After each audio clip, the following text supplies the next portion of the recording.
Marcos, capítulo 15. E, logo ao amanhecer, os principais dos sacerdotes, com os anciãos, e os escribas, e todo o sinédrio, tiveram conselho e, ligando Jesus, o levaram e entregaram a Pilatos. E Pilatos lhe perguntou: Tu és o rei dos judeus? E ele, respondendo, disse-lhe: Tu o dizes. E os principais dos sacerdotes o acusavam de muitas coisas, porém ele nada respondia. E Pilatos o interrogou outra vez, dizendo: E nada respondes? Vê quantas coisas testificam contra ti. Mas Jesus nada mais respondeu, de maneira que Pilatos se maravilhava. Ora, no dia da festa costumava soltar-lhes um preso qualquer que eles pedissem. E havia um chamado Barrabás, que, preso com outros amotinado, reis, tinha num motim cometido uma morte. E a multidão, dando gritos, começou a pedir que fizesse como sempre lhes tinha feito.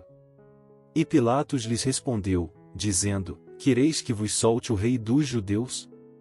Porque ele bem sabia que por inveja os principais dos sacerdotes o tinham entregado. Mas os principais dos sacerdotes incitaram a multidão para que fosse solto antes Barrabás. E Pilatos, respondendo, lhes disse outra vez: Que quereis, pois, que faça daquele a quem chamais rei dos judeus? E eles tornaram a clamar: Crucifica-o. Mas Pilatos lhes disse: E mais que mal fez? E eles cada vez clamavam mais: Crucifica-o. Então Pilatos, querendo satisfazer a multidão, soltou-lhe Barrabás, açoitado Jesus, o entregou para ser crucificado. E os soldados o levaram dentro à sala, que é a da audiência, e convocaram toda a coorte.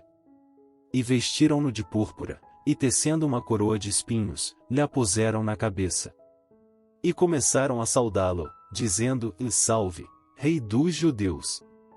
E feriram-no na cabeça com uma cana, e cuspiram nele e, postos de joelhos, o adoraram.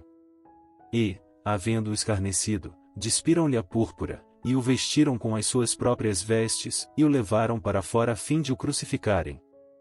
E constrangeram um certo Simão, Cireneu, pai de Alexandre de Rufo, que por ali passava, vindo do campo, a que levasse a cruz. E levarão-no ao lugar do Gólgota, que se traduz por lugar da caveira. E deram-lhe a beber vinho com mirra, mas ele não o tomou. E, havendo-o crucificado, repartiram as suas vestes, lançando sobre elas sortes, para saber o que cada um levaria. E era a hora terceira, e o crucificaram. E por cima dele estava escrita a sua acusação: o Rei dos Judeus. E crucificaram com ele 2 salteadores, um à sua direita, e outro à esquerda. E cumprindo-se a escritura que diz: E com os malfeitores foi contado. E os que passavam blasfemavam dele, meneando as suas cabeças, e dizendo: Tu que derrubas o templo, e em 3 dias o edificas. Salva-te a ti mesmo, e desce da cruz. E da mesma maneira também os principais dos sacerdotes, com os escribas, diziam uns para os outros, zombando: E salvou os outros, e não pode salvar-se a si mesmo. O Cristo, o Rei de Israel, desça agora da cruz, para que o vejamos e acreditemos. Também os que com ele foram crucificados o injuriavam. E, chegada a hora sexta, houve trevas sobre toda a terra até a hora 9. E, à hora 9, Jesus exclamou com grande voz, dizendo: Eloi, Eloi, lama sabactani? Que, traduzido, é: Deus meu, por que me desamparaste? E alguns dos que ali estavam, ouvindo isto, diziam: Eis que chama por Elias. E um deles correu a embeber uma esponja em vinagre e, pondo-a numa cana, deu-lhe a beber, dizendo: Deixai, vejamos se virá Elias tirá-lo. E Jesus, dando um grande brado, expirou. E o véu do templo se rasgou em 2, de alto a baixo. E o centurião, que estava defronte dele, vendo que assim clamando expirara, disse: Verdadeiramente este homem era o Filho de Deus. E também ali estavam algumas mulheres, olhando de longe, entre as quais também Maria Madalena, e Maria, mãe de Tiago, o menor, e de José, e Salomé.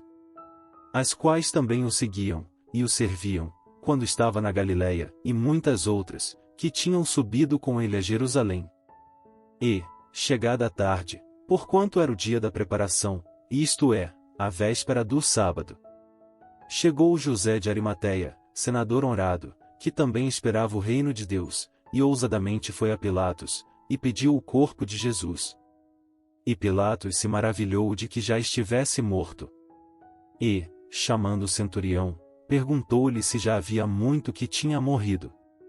E, tendo-se certificado pelo centurião, deu o corpo a José, o qual comprará um lençol fino, e, tirando-o da cruz, o envolveu nele, e o depositou num sepulcro lavrado numa rocha, e revolveu uma pedra para a porta do sepulcro. E Maria Madalena e Maria, mãe de José, observavam onde o punham.